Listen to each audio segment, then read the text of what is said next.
there, I'm Amy.Connell. Welcome to Graced Health, the podcast for women who want simple and grace-filled ways to take care of themselves and enjoy a little chocolate in the process.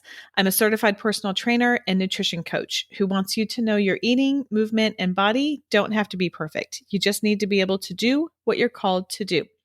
Today's question on this Ask the Trainer episode, which is where I answer questions you may have about your eating, movement, or how they work together.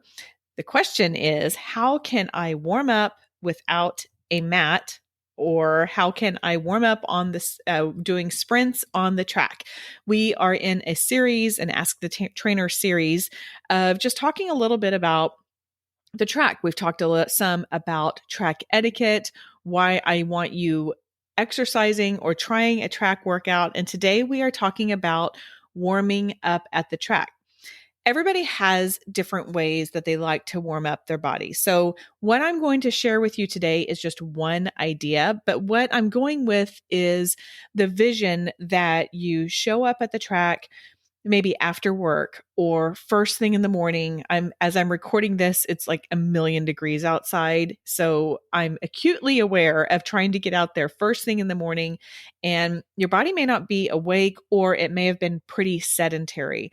And so I'm going in with that assumption. Now, again, you can do a lot of other different things, but I'm going to share with you some ways that you can warm your body up. And I want you to be aware of some things that you can do to, number one, prevent injury, and number two, make sure that you are getting the best workout that you can.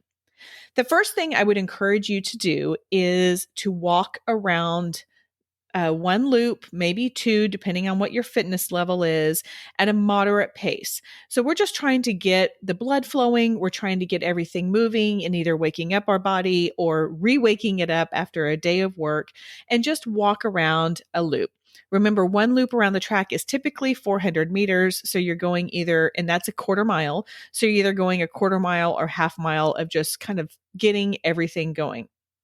Then what I like to do is on the last part of the first or of the second loop, I will do some walking lunges with a twist.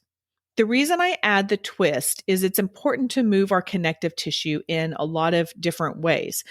Walking lunges is that forward and backward motion, just like we're doing when we run. When we add the twist, it is starting to help hydrate that connective tissue. And when I say a twist, I just mean take your elbows or your upper body and twist it over your bent knee. So take a lunge forward with your right foot, twist your left elbow over your right knee, and then come back and then do the other side. I typically do about 10 on each side because I really want to make sure that it is good and warmed up. Side note, if you heard the podcast episode with Ron Williams, former Mr. Universe, he does 400 meters of walking lunges, which blows me away. Anyway, that's a lot of walking lunges. At one point, I thought, I wonder if I could do that. And then I did like 20 meters and I thought, I'm not really quite sure I want to do that. So anyway, do some walking lunges and add a twist. Don't feel like you have to go around the whole 400 meter unless you want to. Then the next thing that I do is I utilize the steps. If you are at a track and they have some bleachers, this is a great way. You can use the bleachers. You can use some steps going up to that. And what I do is I step up, say with my right foot I typically go to the second step. You can go to the first, you can go to the third, depending on your conditioning level or how long your legs are. Step up, and then I do a back extension. So I take that, if I'm stepping up with my right foot, I'm taking my left foot back. Now I'm not arching my back. I'm just raising that up. What that does is it activates all of our smaller glute muscles. Yes, we absolutely use our glutes when we run, but those are what we tend to think of is our gluteus maximus. That's our biggest muscles back there. It's actually our biggest muscle in our body. But we also have about 5 or 6 different muscles that go horizontally in that same region. We want to wake them up so they are activated and they are ready to go as well. I do this about 20 times on each side. Again, that's just where my body is. I will also say that While I am not perfect at doing things, I do have a lot of strength in my legs and my glutes. And so this is something that's easy for me. If you're not used to doing that, I recommend starting with maybe 10 on each side. Then what I do is I turn and I face to the side of the step. I will step up and then raise my leg out to the side while rotating that knee in. So it's an internal rotation rather than having our toe up. If you have a dance background, your natural thing that you're going to want to do is take that toe and raise it up. But what I want to challenge you to do is rotate that knee in. And I like to say lead with your heel, not because you're bending your ankle, but because you're rotating that foot in. When you do that, you are activating your gluteus medius, which is those muscles on the sides of your butt.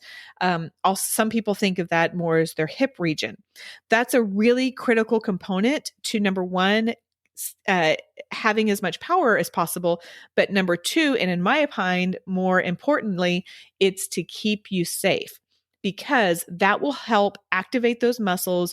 It will stabilize your femur, your thigh bone, which will help prevent knee injuries. So that's a really important one to do. So again, we're at the track workout, do the walk around, do some walking lunges, do about 10 to 20, whatever works for you, step ups with the back extension, and then step ups with the side extension. Typically, that's enough to get me going. Sometimes I will also add in a figure four stretch. So I just stand and I cross one ankle over the other and I push my hips back. That's a great stretch after those side extensions because it will also kind of stretch that gluteus medius and other muscles in your glute region. Now, if you want to add on a little bit more or do something different, you can also utilize the hurdles. If there are hurdles out there, there's typically two different sizes. I'm 5'4" on a tall day, so I would absolutely get the shorter ones. Depending on your height, you can get a shorter one or a taller one. I'm not really sure what their height is off the top of my head, but you can kind of stand in front of them and bring your legs around. That's really great for moving that femur in the full rotation, or at least a greater rotation of that ball and socket joint. So that's a good way of moving your body in different ways in preparation for the repetitive motion, believe it or not, of running. There's another term called karaoke, which you may have seen football players doing, but it's kind of running like stepping to the side and then stepping back and then stepping to the side and then stepping forward. And this is really hard for me to do. Even though I'm on YouTube right now, I'm sitting down. And so I can't demo this, but you can look it up. It kind of looks like a little bit of a dance, but that's a really great way of, again, moving in lots of different directions. And so it's just preparing everything for the higher intensity movement of running. Then the other thing that you can think about doing is just pretending like you have a jump rope or take a jump rope with you. Those are nice and portable, but those are great for warming up your calves. Again, lots of power especially if you're sprinting, lots of power is used in your calves, in your quads, in your hamstrings, in your glutes, and you want to make sure that you are warming that up. There is one thing I do not want you doing. And I try not to be negative and I try not to say, don't do this, but please don't do this. That is run around the track a couple times, take a stretch, and then hold it for a while.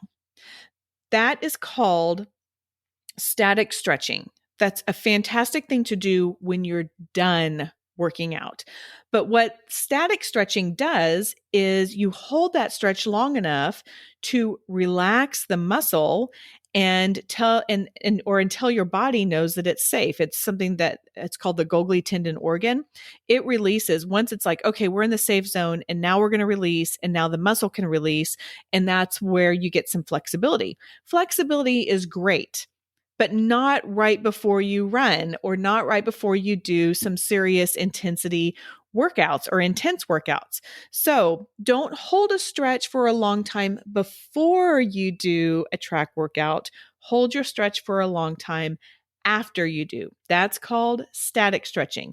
The things that I just talked about, all of that is more dynamic stretching. So it's moving our body in the way that we are getting ready to move it.